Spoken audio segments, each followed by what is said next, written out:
আসসালামু আলাইকুম। সারাদিন বাড়িতে বসা অবস্থায় আসলাম। এখন একটু বারইলাম হাঁটতে হাঁটতে, যে জুম্মারও আজান হয়ে গেছে, মসজিদে দিয়ে যাওয়ার উদ্দেশ্যে। মসজিদটা একটু বার থেকে একটু বাক্কা দূরইও, তারপরে দূরই থাকা অবস্থায় দেখা যায় যে পানি দানে মানে যত দ্রুত পারো তো আগে মসজিদে যাই। এর লাগে আস্তে আস্তে এখন বার থেকে রওনা হইলাম মসজিদে যাওয়ার উদ্দেশ্যে। মসজিদে যাইতে যাইতে দেখা যায় যে সাইটে দিয়ে যে বন্যার পরিস্থিতি 2024-এর বন্যা দেখে ভাবলাম যে একটা ভিডিও করে নেই, তারপর আপনাদের মাঝে শেয়ার করে নিই কি পরিমাণ পানি বাড়ছে, কি পরিমাণ পানি হয়েছে। দেখা যায় যে চতুর্দিকে পানি আর পানি। আমি নিচে হাঁটতেছি, হাঁটতে হাঁটতে আর আপনাদের জন্য একটা ভিডিও শর্টকাট করে নিলাম। দেখেন 2024-এর বন্যা কি পরিমাণ, কি পরিস্থিতি হচ্ছে, চতুর্দিকে পানি আর পানি। বোঝা যাচ্ছে যে সাগরের মতন রাস্তাঘাট পানিতে ধাক্কা লেগে ভেঙ্গে ভেঙ্গে যাচ্ছে। কি পরিমাণ পানি বাড়তেছে। সিলেটের বন্যা খুবই ভয়াবহ পরিস্থিতি। দেখা যাচ্ছে যে 2022-এর বন্যা থেকে 2024-এর বন্যা একটু গর্জিয়াস, একটু বেশি, কিন্তু আর বেশি নয় যে 2022-এর বন্যা হওয়ার। আর যদি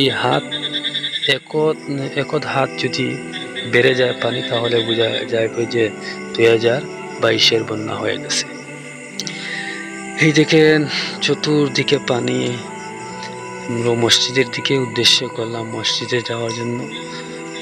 মসজিদ থেকে আসার পর তারপর বিকালেরও কিছু অংশ এড করলাম এখানে এড করতে দেখা যায় যে চতুর্দিকে পানি, যেদিকে তাকাই সেদিকে পানি আর পানি। আসলে মানুষের ঘর বাড়ি অনেকের পানিতে ভেসে গেছে। যার ঘরে পানি ঢুকে সে বুঝে কি যন্ত্রণা। পানি ঢুকার পর পানি যখন চলে যায়, অনেকের কাঁচা ঘর থাকে, তার ঘর ধসে পড়ে যায়। আবার কারো পাকা ঘর থাকে, তারপরও অনেক কষ্ট। মাল সামানা বিভিন্ন জিনিস এগুলা সেমটানো খুব কষ্ট। পানি ঢুকতে আসে। পরিশেষে এটাও দোয়া করি যে আল্লাহ পাক রব্বুল আলামিন আমাদের এই সিলেটের বন্যার পরিস্থিতিটা একটু নিয়ন্ত্রণে আসছেন।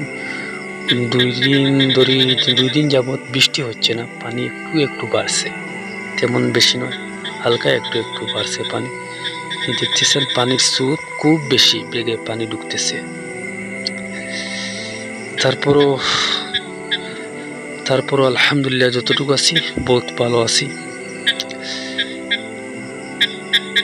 যে পরিমাণ পানি বাড়ছে, যদি বৃষ্টি হতো তাহলে পানির যে রাস্তাঘাট এগুলা ডুবে যেত। তো এত পরিমাণ পানি বাড়ছে আর বৃষ্টিও থেমে গেছে। বৃষ্টি থেমে যাওয়ার কারণে পানিটা একটু স্লো বাড়তেছে। এগুলা বোঝা যাচ্ছে যে উপর থেকে নেমে আসে। তাই আজকে ভিডিওটুকু এই পর্যন্ত। ভালো থাকবেন, সুস্থ থাকবেন। আল্লাহ হাফিজ।